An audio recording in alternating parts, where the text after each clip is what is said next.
I am Dr. Trivendra Prasad. I'm a consultant orthopedic surgeon with Apollo Spectra Hospital, MRC Nagar, Chennai.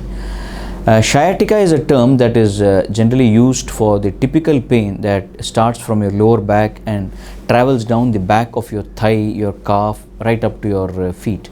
So this pain is mostly associated with a large disc which has prolapsed from between your vertebrae. This disc can cause a compression of the spinal cord or the nerve roots that come out from the spinal cord. So what happens is typically when you bend down, or when you sit for some time, or when you lift your leg, then you feel that an electric current type of a shocking pain that goes in the path that I described just now. So this is what is called as, and this is very typically described by the patients. So sometimes in severe conditions they will not be able to even lift up their leg a little bit also. Immediately they will feel that pulling type of pain. It can also become aggravated if they sneeze or cough violently. So all this can cause what is called a sciatica. Sciatica, as I told you, the most common reason is from a disc prolapse. So the initial treatment, of course, is we investigate the reason for the pain.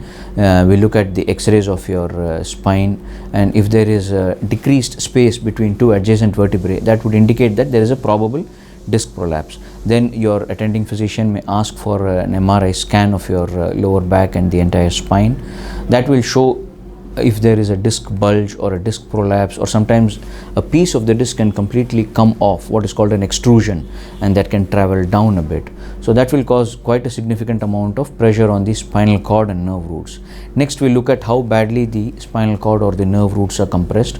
Also, we check your legs to see if you have lost sensation, or if you have diminished sensation in any part of your legs or feet. We also check to see if the power in the legs is equal on both sides, or if it is less on one side. If there are any signs of neurological deficit, what we call a loss of sensation or motor power, or your bladder or bowel sensation is compromised, then we would probably advise you to undergo a surgery.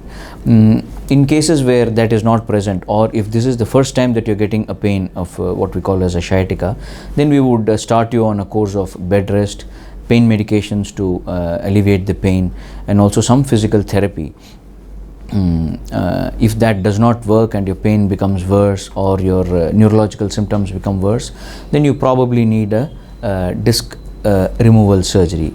This various methods of doing this. One is the typical open surgery, where we remove the bones surrounding the spinal cord in order to allow breathing space for the spinal cord, and then we remove the offending disc that is causing the compression.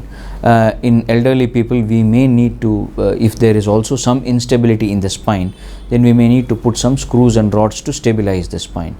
In very selected cases, this surgery can also be done through an endoscope, where we look at the disc piece that has come out and remove it without damaging the nerve root or the spinal cord. These are some of the methods of how we treat the condition that you call as sciatica. Thank you.